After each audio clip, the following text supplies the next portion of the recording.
Hello guys, I hope आप सब अच्छे होंगे। तो स्वागत है आप सबका एक और नई वीडियो में।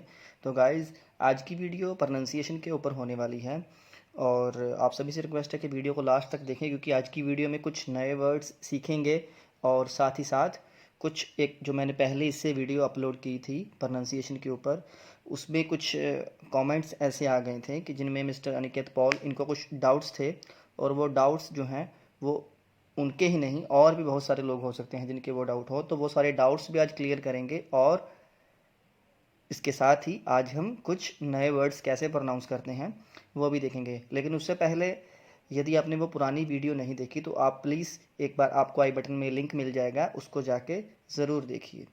तो चलिए पहले वो कुछ डाउट्स जो हैं उनको क्लियर करते हैं, उसके बाद कुछ नए वर्ड्स सीखेंगे। तो इनके कमेंट्स आए हैं और ये कमेंट्स में मुझे ये बताने की कोशिश कर रहे हैं कि हमारे पास इंग्लिश में दो एक्सेंट होते हैं और आपको ब्रिटिश के ऊपर ध्यान देना चाहिए या आपको अमेरिकन के ऊपर ध्यान देना चाहिए। कुछ इस प्रकार से मुझे बताने की कोशिश कर रहे हैं। तो इनको ही नहीं, ऐसे बहुत से लोग हैं जिनको लगता है कि हमारे पास सिर्फ़ और सिर्फ दो ही एक्सेंट हैं, एक अमेरिकन है और एक ब्रिटिश वाला एक्सेंट है। लेकिन ऐसा कुछ नहीं है।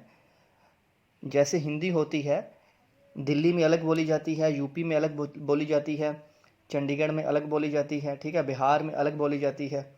तो जहाँ जहाँ लोग रहते हैं वहाँ वहाँ उस तरीके से उनकी लोकल लैंग्वेज के कुछ उनके शब्द होते हैं या उस तरीके से वो उस भाषा को बोलते हैं। तो इसी तरह इंग्लिश जो है, इसमें केवल दो एक्सेंट नहीं होते, इसमें बहुत सारे एक्सेंट होते हैं। वो अलग बात है कि हमारे ऊपर एम्फसाइज इतना है क्योंकि हमारे हमारे ऊपर 200 साल राज किया है अंग्रेज़ों ने, और उस चीज़ का एम्फसाइज है कि हम लोग बार बार क्या करते हैं, ब्रिटिश एक्सेंट की ओर ही भागते हैं और समझते हैं कि केवल दो ही एक्सेंट है। लेकिन दो नहीं, बहुत सारे एक्सेंट हैं, और मैं नहीं, ये गूगल भी कह रहा है, आप देख भी सकते हैं। तो ये तो था इनका पहला डाउट। दूसरा, आप प्लीज़ मुझे मत बताइए कि मुझे एनिमेशंस यूज़ करने हैं या फिर नहीं यूज़ करने। मेरे पास ये बताने के लिए और काफ़ी सारे लोग हैं, आपने एडवाइस दी, इसके लिए आपका धन्यवाद। और ये जो वर्ड है सटल, अगर आप इसको यूज़ नहीं करते या कम करते हैं तो ये आपके लिए यूज़लेस हो सकता है, लेकिन इसका कोई ना कोई मीनिंग है, इसीलिए इसको डिक्शनरी में ऐड किया गया है। अभी जो हम टिप्स जानेंगे प्रोनाउंसिएशन में, वो इनके कमेंट्स में ही हम देखेंगे कि इन्होंने एडवर्टीज़मेंट जो मैंने पिछली वीडियो में करवाया था, उनके ऊपर इन्होंने बोला है कि इसमें आर जो है वो र की साउंड हल्की सी आएगी।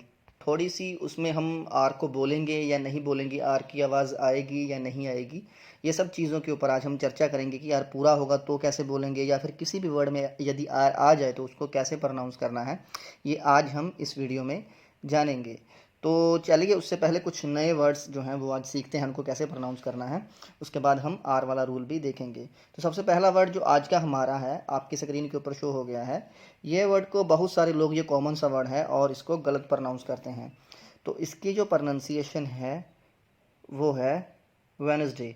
तो हम लोग क्या करते हैं, हम लोग इसको वेडनेसडे करके बोलते हैं क्योंकि डी है, बट डी जो है वो यहाँ पे साइलेंट है। तो ये क्या है, इट्स वेडनेसडे नॉट वेडनेसडे, ठीक है। तो हमारा जो अगला वर्ड है वो भी आपके सामने शो हो गया है। इस वर्ड की सही प्रोनाउंसिएशन है डेट। क्या है, डेट। इसका मतलब होता है कर्जा।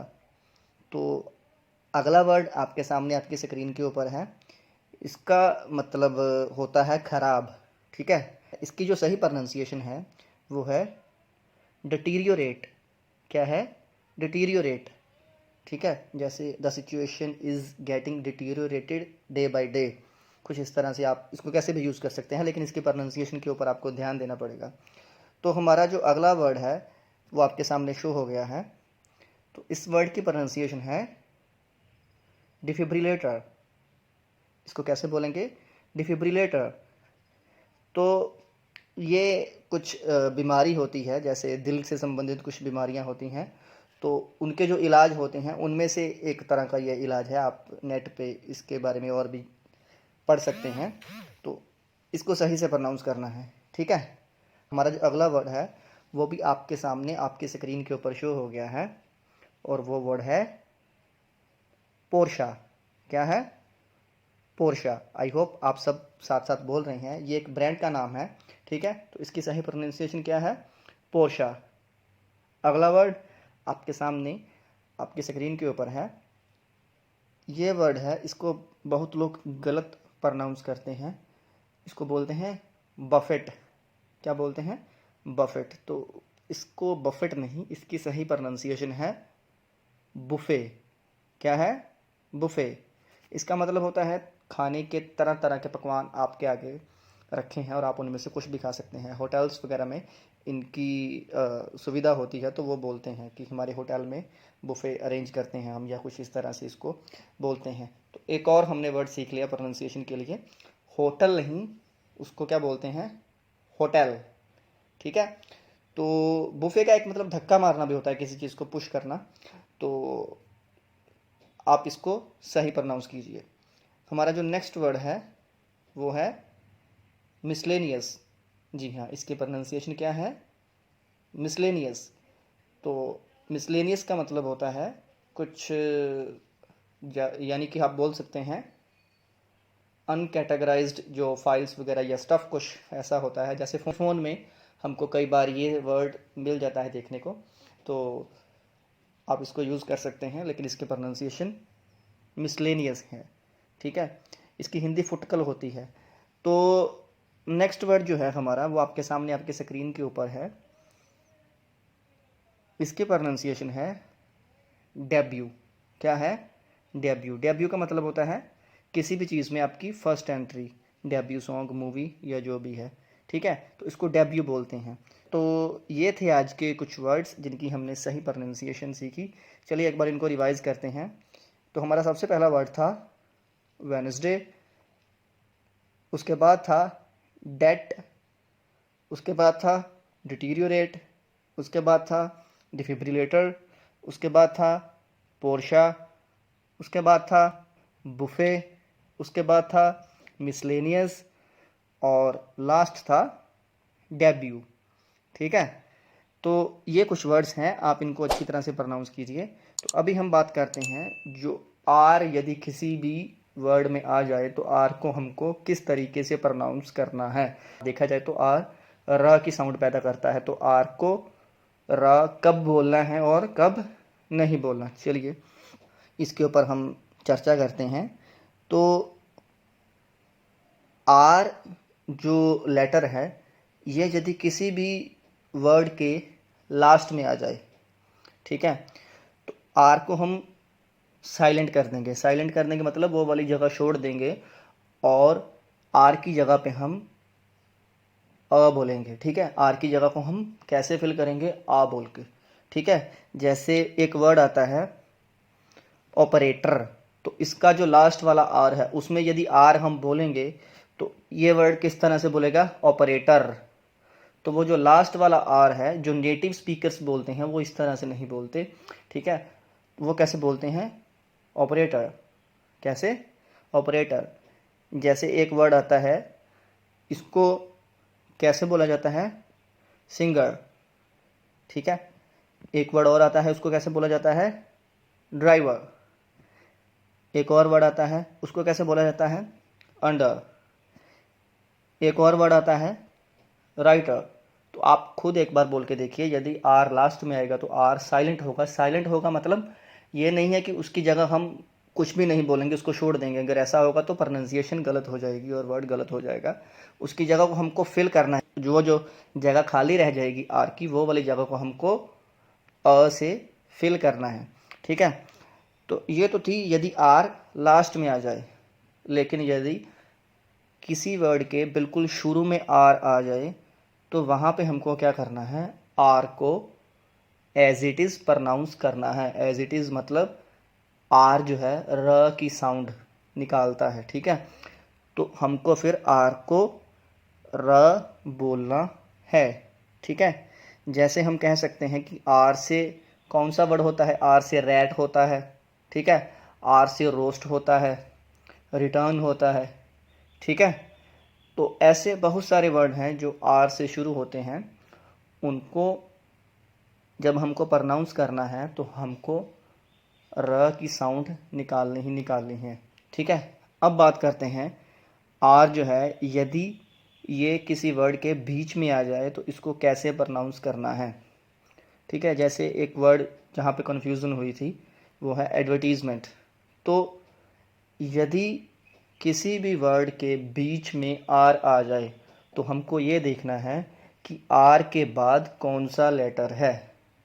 ठीक है, यदि आर के बाद कॉन्सोनेंट कोई भी लेटर आता है, जैसे हमारे पास इंग्लिश में वावल साउंड और कॉन्सोनेंट साउंड्स होती हैं।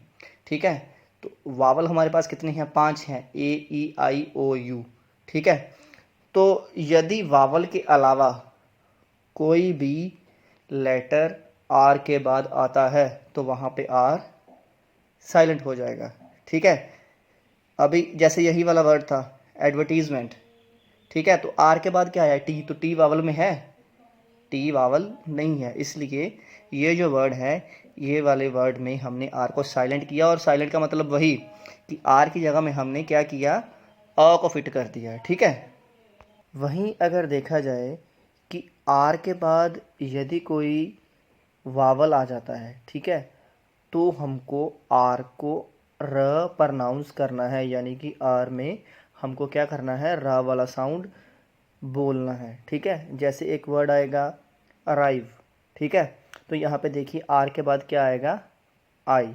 ठीक है, तो इसमें हमको क्या करना है? आर को प्रनाउंस करना है, मतलब रा का साउंड प्रनाउंस इसमें होगा। तो वर्ड क्या बनेगा? अराइव। ठीक है, और हम देखते हैं, मान लीजिए अराइज आ गया। ठीक है, तो ये जो वर्ड है इसमें हमको क्या करना है? आर को र प्रनाउंस करना है।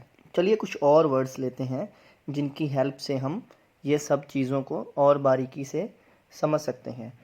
तो एक वर्ड लेते हैं FORM। तो ये क्या बना? फॉर्म। ठीक है, आर के बाद क्या है? एम है, यानी कॉन्सोनेंट। तो आर क्या हो जाएगा? साइलेंट हो जाएगा। ठीक है, वर्ड क्या बना? फॉर्म। ठीक है, और यही अगर इसके आगे मैं ULA लगा दूँ तो ये वर्ड बनेगा फॉर्मूला। क्या बनेगा? फॉर्मूला। ठीक है, तो एक और वर्ड लेते हैं, इस वर्ड को क्या प्रोनाउंस करेंगे? परफेक्ट, क्योंकि आर के बाद दोबारा कॉन्सोनेंट है। ठीक है, एक और वर्ड लेते हैं, इसको क्या प्रोनाउंस करेंगे? टर्न। टर्न नहीं। ठीक है, और यदि आर को साइलेंट करेंगे, वो जगह हम खाली छोड़ेंगे, तो वर्ड क्या बनेगा? टर्न। तो वो कुछ और ही बन जाएगा। ठीक है, वो एक अलग वर्ड है। इसको अगर प्रोनाउंस करना है तो आर को अ से फिट करना पड़ेगा, इट्स टर्न।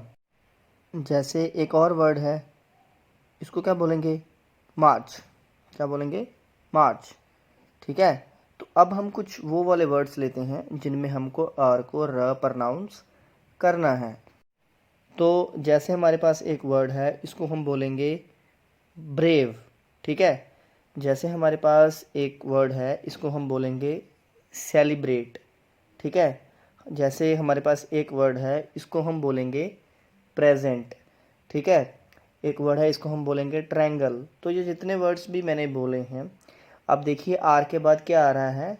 वावल आ रहा है, तो इसमें आर को र प्रनाउंस हम कर रहे हैं। बाकी जब कॉन्सोनेंट आता है तब हमको आर को अ करके प्रनाउंस करना है, यानी आर को साइलेंट करना है। लेकिन आप अगर कभी कभार थोड़ा बहुत आर बोल भी देते हैं तो इसमें कोई बहुत बड़ी समस्या नहीं होगी, ये चलता है। ठीक है, वैसे तो नहीं बोलता, लेकिन अगर बोल भी देंगे तो उसमें कोई बहुत बड़ी प्रॉब्लम नहीं है। ठीक है, तो ये थी आज की वीडियो। आई होप आपको ये वीडियो से बहुत कुछ सीखने को मिला होगा, और आर को कैसे प्रोनाउंस करते हैं ये भी आपको मालूम चल गया होगा। कहाँ कहाँ पे इसको साइलेंट करना है, बोलना है, कम बोलना है, ज़्यादा बोलना है, सब कुछ कवर करने की मैंने कोशिश की है। तो अगर आपको कुछ भी सीखने को मिला है तो चैनल को सब्सक्राइब कीजिए और वीडियो को लाइक कीजिए। बाकी sharing is caring, do share, do care. Thank you very much.